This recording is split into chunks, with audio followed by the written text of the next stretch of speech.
आपण पाहताय the Vidarbha news, विदर्भाचा बुलंद आवाज। शिवणिका संस्थान या संस्थानेमध्ये जे महादेवाच्या मंदिराचं देवस्थानाचं ट्रस्ट आहे, या ट्रस्टवरती मी प्रदेशाध्यक्ष होते तेव्हापासून सदस्य म्हणून काम केलेलं आहे। माझ्या समवेत समाजातील वेगवेगळ्या क्षेत्रातील अनेक प्रतिष्ठित नागरिक, अनेक मान्यवर या ट्रस्टवर होते आणि या ट्रस्टवर मी जेव्हा होते त्याच्यानंतर मी आयोगाचे अध्यक्ष झाले। आणि मला सुरुवातीला हे सांगायचं आहे, या ट्रस्टचा कार्यकाळ हा 8 ऑगस्ट 2025 रोजी संपलेला आहे। खरं तर समाजामध्ये आपण आयुष्य जगत असताना कोणाला ना कोणाला गुरु मानत असतो। खरात पती पत्नीला माझ्या परिवाराने गुरु मानलं, आम्ही गुरु मानलं। आणि काही वेळा तिथं होत असलेल्या कार्यक्रम, मग तो महाशिवरात्रीचा असेल, गुरुपौर्णिमेचा असेल, या कार्यक्रमाच्या निमित्तानं विद्यार्थ्यांच्या शैक्षणिक साहित्य वाटपाचा असेल, या निमित्तानं आम्ही उपस्थित राहत होतो। यामध्ये एखाद्या व्यक्तीला आपण गुरु मानले आणि त्यानिमित्तानं संपूर्ण कुटुंब आम्ही त्या कार्यक्रमात उपस्थित राहत होतो। माध्यमांमधून सातत्याने दाखवले जाणारे व्हिडिओ हे काही वर्षापूर्वीचे आहेत। गुरुपौर्णिमेच्या निमित्तानं अनेकांनी ती पाद्यपूजा केली, तशी मी माझ्या पतीने देखील ती पाद्यपूजा केली। 5-6 वर्षापूर्वी ज्यावेळेस आपण ज्या लोकांच्या संपर्कात असतो, ते 5-6 वर्षानंतर एखाद्याचे कृत्य, एखाद्याची वैयक्तिक वागणूक, त्याचं वैयक्तिक आयुष्य याच्याबाबत आपल्याला कोणतीही सुत्रम कल्पना नसते। आज आपण ज्यांच्याबरोबर आहोत, जे आपल्याबरोबर आहेत, ते उद्या पुढे जाऊन कसं वागणार आहेत ही कल्पना आपल्या कोणाला नसते। त्याच्यामुळं मी ही घटना समजली त्यावेळेस मला तो धक्का बसला। मी लगेच ते ट्विट देखील केले सुरुवातीला की या देवस्थान ट्रस्टशी माझ्या कुटुंबाचा संबंध आहे, पण खरात आणि त्याच्या वैयक्तिक आयुष्याबद्दल काही माहिती असायचं कारण नव्हतं। यामध्ये पोलिसांनी खोलवर निष्पक्षपणे तपास करावा हे मी परवाच सांगितलेलं आहे। त्याच्यासाठी आज मी पोलीस महासंचालक यांची भेट घेतली, त्यांना देखील या तपासाबाबतचं पत्र दिले, जे मी तुम्हाला माध्यमातून सुद्धा दिले। त्यानंतर मी राज्याचे मुख्यमंत्री आदरणीय देवेंद्रजी फडणवीस साहेब यांची भेट घेतली, त्यांनाही ते पत्र दिले, ते मी तुम्हाला माध्यमातून दिलेले। मी आता आदरणीय सुनेत्रा वहिनी, राष्ट्रवादी काँग्रेस पक्षाच्या आमच्या राष्ट्रीय अध्यक्ष, आमच्या नेत्या यांची भेट घेतली आणि एकंदर हा सगळा घटनेचा तपास हा पारदर्शकपणे व्हावा, निष्पक्षपणे व्हावा यासाठीची मागणी केली। यामध्ये आपण काही लोकांवर विश्वास ठेवतो, एक आध्यात्मिक श्रद्धा आपली असते, एक आध्यात्मिक भावना असते।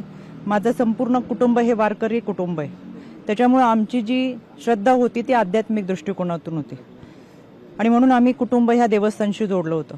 पण त्याची दुसरी जी बाजू आहे ती कधी आमच्या समोर आली नाही, काही माहीत असायचं कारण नाही। वर्षातल्या काही कार्यक्रमांना उपस्थित राहत असताना काही कालावधीसाठी आम्ही तिथं असायचो। त्याच्यामुळे जे काही घडले ते अत्यंत चुकीचे, अतिशय घाणेरडं कृत्य आहे। त्याचं कुठेही आम्ही समर्थन करणार नाही। पोलिसांनी त्याचा सखोल तपास करावा, आरोपीवर कठोर कारवाई करावी ही मागणी आम्ही महासंचालक असेल, आदरणीय वहिनी असतील, आदरणीय देवेंद्रजी फडणवीस असतील यांच्याकडे केलेली आहे। यामध्ये 2 गोष्टी मला प्रकर्षाने सांगायच्या आहेत। काल कोणी एक पत्रकार, खबरदार पुढारी यांनी त्यांच्या वर्तमानपत्रात एक बातमी दिली होती 19/3/2025 ला। ही बातमी आमच्या समुपदेशकांकडे आली। समुपदेशक त्या विभागामध्ये काम करतात, विभागीय समुपदेशक असतात, त्यांनी ही बातमी, त्यानंतर समुपदेशकाने त्यांना हे पत्र पाठवलेले 8 तारखेला। आमच्या प्रकल्प अधिकाऱ्याने हे पत्र पाठवून त्या पत्रामध्ये स्पष्ट दिलंय की आपल्या पेपरमध्ये जी बातमी आली त्याच्यामध्ये बातमीमध्ये काही मोघम स्वरूपात छापलेली आहे, तर या प्रकरणामध्ये आपल्याकडे काही माहिती असेल तर सविस्तर आयोगाला कळवावी। दुसरं पत्र आहे पोलीस अधीक्षकांना की तुम्ही तुमच्याकडे जी काही माहिती असेल ती माहिती या अत्याचाराच्या संदर्भात असेल किंवा काही असेल तर आपण पोलीस स्तरावरती कारवाई करावी, भूमिका घ्यावी, जे काही असेल. त्यापूर्वी माझ्या ऑफिसमधून संबंधित पत्रकाराला फोन गेला होता की तुमच्याकडे अशी काही तक्रार असेल, अशी काही माहिती असेल तर तुम्ही पोलिसांकडे जाऊन तक्रार दाखल करा. यानंतर तिथं स्थानिक पोलिसांनी सांगितलं की कोणतीही माहिती नाही, कोणत्या महिलेची तक्रार नाही. बऱ्याच वेळा चुकीच्या बातम्या ह्या छापल्या जातात आणि म्हणून त्यांनी आयोगाला ते पत्र पाठवले की आमच्याकडे कोणतीही माहिती नाही, जी काही बातमी मी दिली ती मोगम स्वरूपात दिलेली आहे, आमच्याकडे कोणतेही पुरावे नाहीत. 2 दिवसापासून ज्या चुकीच्या बातम्या चाललेत त्याचा मी तीव्र निषेध करते. दुसरी गोष्ट, माझ्याकडे 5 तारखेला एका मुलीचा मेल आला, याच्यावरती नाव दिसेल म्हणून मी फक्त तुम्हाला लांबून हे दाखवते. या मेलमध्ये, या संबंधित मेलमध्ये त्या मुलीने खरातच्या ऑफिसमध्ये पूर्वी काम करणाऱ्या एका माणसाच्या संदर्भात तक्रार होती. खरातचा यामध्ये कुठेही उल्लेख नव्हता. तातडीने त्याच दिवशी आमचं पत्र हे पोलिसांना गेलेलं आहे. मी स्वतः ॲडिशनल डीजी यांना ते पाठवलं आणि पोलिसांना आम्ही ते पत्र पाठवून जे कोणी असेल त्याच्यावरती तपास करावा असं सांगितलं. त्याची हेअरिंग सुद्धा हे पोलिसांचं पत्र. या तपासाची हेअरिंग 17 तारखेला माझ्या आयोग कार्यालयात लागली. या हेअरिंगमध्ये आम्हाला पोलिसांनी स्वतः पत्र दिलंय की याच्यामध्ये आम्ही कारवाई करतोय. कोणालाही, कुठल्याही व्यक्तीला, संस्थेला, कोणालाही पाठीशी घातलेलं नाही. पण तोपर्यंत खरातचं कुठेही नाव नव्हतं, पण त्यांच्याकडे काम करणाऱ्या माणसाचं नाव याच्यामध्ये होतं, तरी आम्ही कारवाईचे आदेश दिले होते. त्या अनुषंगाने आम्हाला तेजस्वी सातपुते त्यांचं पत्र आहे की आम्ही याच्यामध्ये कारवाई करतोय. हे पत्र आहे आम्हाला 17 तारखेला.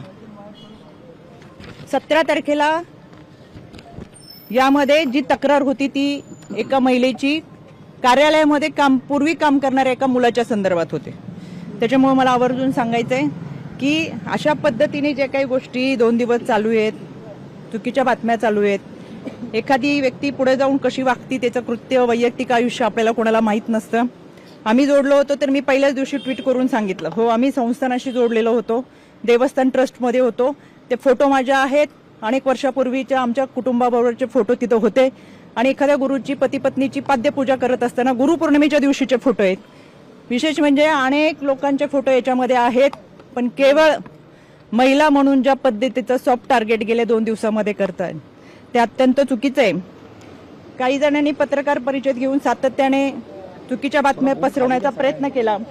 कुणीतरी त्यांच्या आजच्या बातमीत दाखवलं 2 सप्टेंबरचा फोटो आहे. खरं हा माझा फोटो, हा फोटो आहे 12 सप्टेंबरचा. ह्याच्यावरची 1 तारीख पुढची खोडली आणि 2 सप्टेंबर दाखवलं, काहीतरी त्या दिवशी अमावस्या पौर्णिमा काहीतरी आहे असं चुकीचं दाखवलं. माझ्या आजही अकाउंटवर गेला तर हे फोटो आहे असे आहेत, ते 2 सप्टेंबरचे नाहीत, ते 12 सप्टेंबरचे. दुसरी गोष्ट, 2 सप्टेंबरला आदरणीय अजितदादांच्या दौऱ्यात आम्ही होतो. हा माझा 2 सप्टेंबरचा फोटो आहे. 2 सप्टेंबरला हा फोटो झाल्यानंतर कुठेही माझ्या हाताला जखम नाही. हा 3 सप्टेंबर, 4 सप्टेंबरचा फोटो आहे. माझ्या या भागामध्ये अधिकाऱ्यांच्या समवेत रस्त्याची पाहणी, कुठेही हाताला जखम नाही. हा 4 सप्टेंबरचा आहे आणि हा 5 सप्टेंबरचा फोटो आहे. कुठेही हाताला जखम नाही. कुठला दिवस होता, काय होता विधी तो माहीत नाही. आणि हा 6 सप्टेंबरचा आहे. कोणतीही हाताला जखम नाही. कायद्याच्या चौकटीतून ह्या सगळ्यांना आम्ही नोटिसा पाठवूच.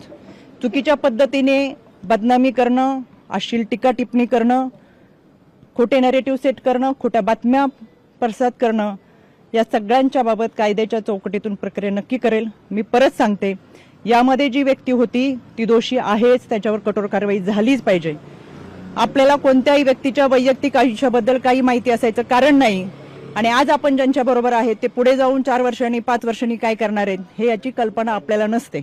त्याच्यामुळे या व्यक्तीवर कठोर कारवाई व्हावीच ही मागणी मी आज केलेली आहे आणि या सगळ्या गोष्टींचा निष्पक्षपणे तपास व्हावा. त्याच्यामुळे मी आज राज्य महिला आयोगाच्या अध्यक्षपदाचा राजीनामा माझ्या नेत्या आदरणीय सुनेत्रा वहिनी यांच्याकडे मी सुपूर्द केलेला आहे. याबाबतचा जो काही निर्णय असेल तो आदरणीय वहिनी घेतील.